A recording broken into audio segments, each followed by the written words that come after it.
Hey, pre-calculus, this is Unit 1, Lesson 5. This is broken up into 2 days, and remember that we got a quiz coming up on Lessons 1 through 6. So, yeah, let's see. So I'm going to leave some still images of the notes that we took, because I know that there was a student who wasn't in class yesterday. But let's go over the homework. Remember that, in class, I am asking you to do, let's see, the rest of this and all of the homework problems. So let's go over the homework. Identify the parent, but it's really the classwork. So let's do our key. Let's do all 10. Identify the parent function. Oh my gosh, look at this. It's got absolute value there. Of course, it is the abs value function. And then here we got that cube there. It's a cubic. Oh my gosh, that's it. And then describe the transformation of the graph. So right here, I see that the x variable is the one that is getting added by 9. So remember, if we were to go left, that is what adding 9 is. So it's moving 9 units to the left. 9 units to the left. And let's see, with this. So with this, we got some stuff that's happening here. And this 5. Now, I want you to notice how there's no other terms with this. There's no, this can't be factored into something here. But this 5 is going to have a scale factor to it.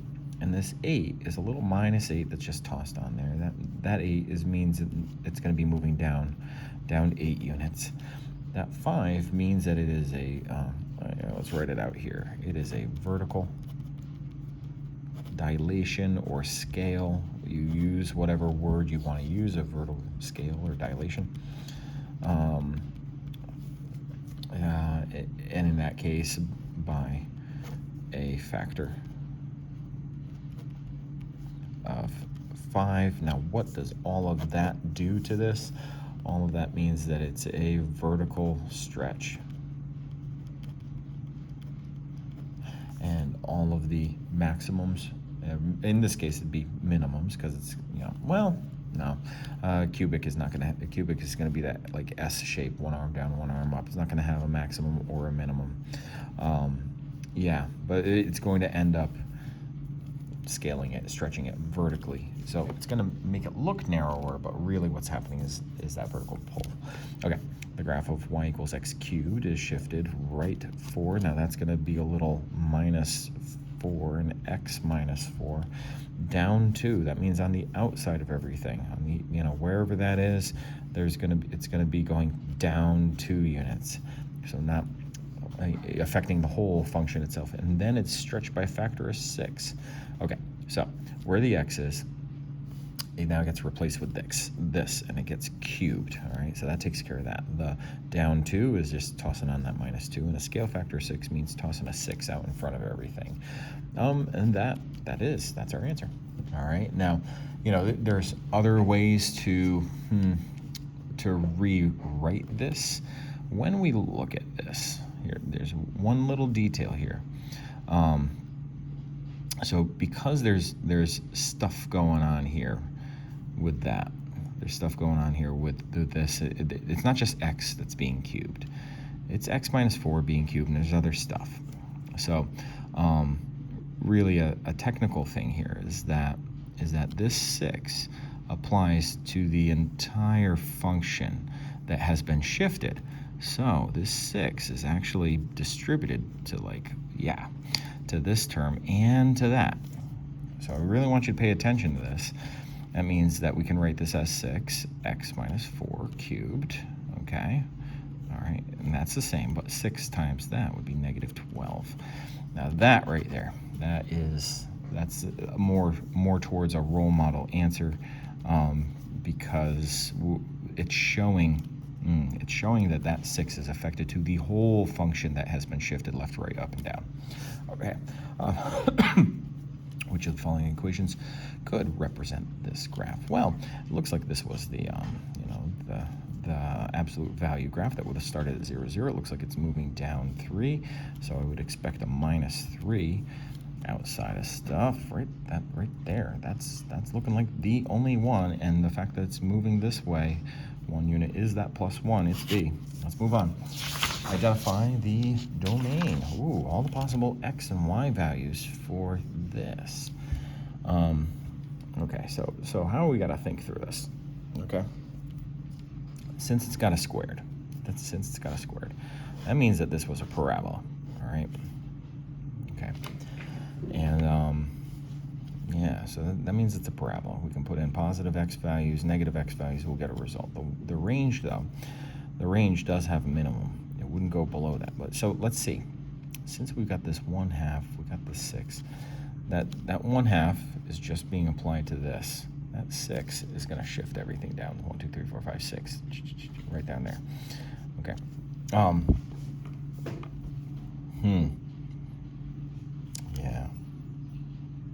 Yeah, I'm thinking about this one, and I'm thinking about it like this one. You know, 1/2, negative 1/2 times what number would make negative 6? I'm looking at, all right, so here's the thing. The answer key is showing me that the y values, that this negative would flip this upside down. There would be a reflection. And all real numbers. The domain here, that's the easy part. The domain would be equal to all real numbers. That's fine. But now I'm wondering, as this gets shifted, that little +6. So +6, that would move it up to 6. So it would be like here, and it'd have that 1/2. It would be wider. It'd be flipped upside down. So the graph is looking more like this. So the answer key is saying that the range is going to be all of the y values that are less than that value of less than or equal to 6. I kind of want you to think about this. Negative 1/2. Remember that. What if this was outside of something and was distributed and affected the whole thing? I actually am feeling like that negative 1/2, that 6 is equal to negative 1/2 times a number. How do we find that? We would end up, multiplying by the reciprocal of this, and so really x, what that number would have to be a negative 12, and that doesn't really fit very nice with this. So it is making me kind of like question, like, why does this look that way and why does that look that way? I'm talking through that out loud. I'm gonna have to dive in a little bit more. So answer key says this. We'll go with that for now. I would love it if somebody could kind of explain the difference. Let's see, that and that. All right, so let's move on. Identify the domain or range of this y, 1, 5, the root of x plus 4. Okay, so that little +1, that could have been just added on +1 over here, okay? All right, that 5, that's going to be scaling it. Now, what are the restrictions on the square root function itself? So can you take the square root of 0? Yeah. So remember that the square root function is like a parabola that's tossed on its side, but we can't count the imaginary numbers. So it's only going to be these. So it's restricted that both the y values have got to be greater than 0, and the x values have got to be greater than 0. So let's, as we shift this, x plus 4, move it over. Ooh, so that's going to go 1, 2, 3, 4 this way. The new graph would be there, and then the +1 means it would be shifted up 1, and that's where it would be. So it looks like the new minimum for the y values got to be anything greater than or equal to, 1. And it looks like the domain, the x values, got to be anything greater than, there's no negative that would do any kind of flipping or anything. Greater than or equal to -4. All right, that's good enough for domain and range. Describe the relationship between the graph. Oh, by the way, you could have these in interval notation as well. That like -4 to +infinity, and you could have this down at 1 all the way to +infinity for the x and the y's, or whatever. All right, let's move on. Describe the relationship between this graph and the graph of its parent function. So again, we're thinking like, hey, 1 over x. What does that equation look like? So the graph of that is one where, remember, it's kind of like it starts really close to, to a value of like 0, but then it's like tiny, and then it goes really close to this, and then it picks up way up here at infinity, it gets close, and then it goes like that. Oh, I hope you enjoyed my sounds there. All right, so Describe the relationship of this versus this. Well, where the x is, it's got that -2, so it's going to shift it. That's going to shift it right 2 units, and this is going to shift it up 7 units. Yeah, so when we think about it, that's like what's going to happen. It's been translated. Move on. Number 7. Okay, so number 7, it says graph this. Okay, well, if we think about what's the root of x look like, remember the square root of 1 is 1, the square root of 0 is 0, the square root of 4 is 2, square root of 9 is 3. And those are our first, few little points there. Try not to go crazy here. The x has a negative in front of it, and that means that the x values are flipped. So that means when we had 1 here, now it's going to be, it's going to be there, and that this one will be there 4 units away, and this one will be here 9 units away. Okay. And this little +3, that little +3 could have been +3 there. That means it's going to shift everything up 3 units. So this point, 0, 0 is going to go up 3. Now I'm going to go a little darker. This one's going to go up 3. This one's going to go up 3, and this one's going to go up 3. And now we can graph what that looks like. It is a curve that goes right there.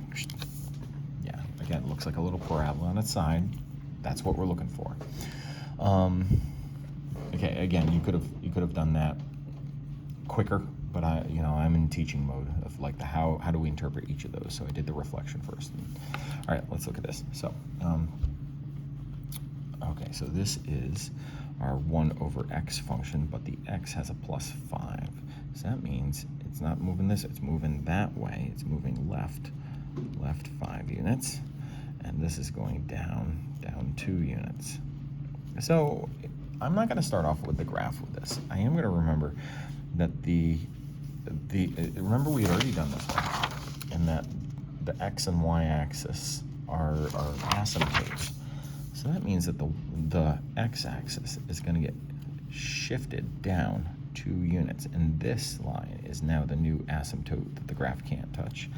And the left 5 units, 1, 2, 3, 4, 5, this is now a new asymptote. And so we treat this just like the origin and everything was. So 1 divided by 1 would be 1. So if this is our origin here, that's not a point in the graph, but this is where everything would curve up and get really close to this, and curve down and get really close to that, and then -1, get close to that, and then go and really close to that. That's what the graph would look like. All right.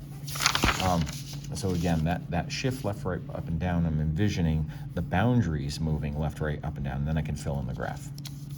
Okay.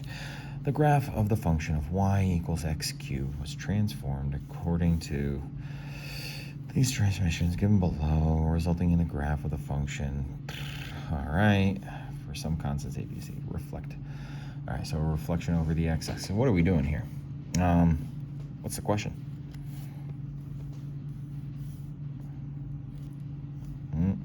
Reflection over the x-axis. What am I supposed to say here? Oh, here's the question. My God, it has been a long day. Eleanor was asked to provide a possible value for A, B, and C that would do all this. Okay, so would -1/3 out in front, would that be a vertical shrink? Yeah, I think so. That's reasonable. Okay, would the value of B right here, so that takes care of that. The value of B here, that of 4, so subtracting 4.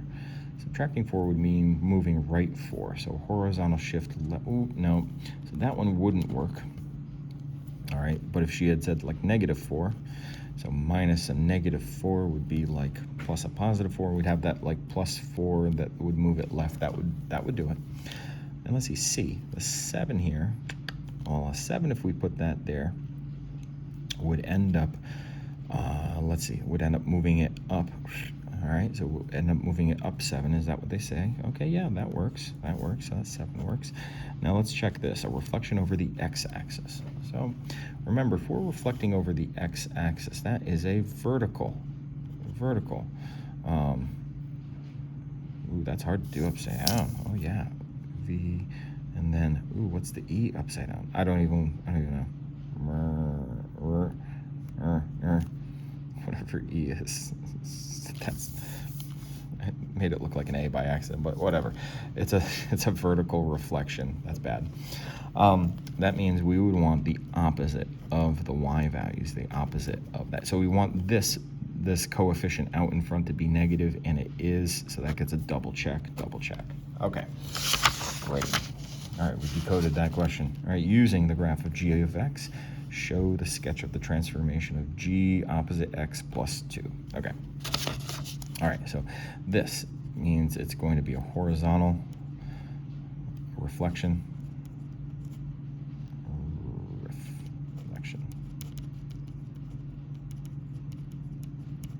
Okay, horizontal reflection. So it's gonna be flipping left and right, but at the same time, there's also this plus 2 that's gonna shift everything up 2. So, all right, let's do that. This point that's 1 unit away is gonna go up 2, and now it's gonna be 1 unit on this side. Okay, so I did that point, good. Now I'm gonna do this one. This one is 2 units away. Let's reflect it first, 2 units here, and then it's gonna be up. Okay, so I did that point. This point is going to be 3 units away, but it's going to get reflected over here and go up 1, 2 units. Okay, and this end point here is going to get reflected 4 units on the other side, but it's going to go up 1, 2, and it's going to be here. Now we connect our little dots. It's not that bad. That is the reflection and the translation up. All right, folks, hope that made sense. It's a longer video than normal. Yeah, I also know that I'm not in class, and I got a tired brain, so all right, take care. Bye.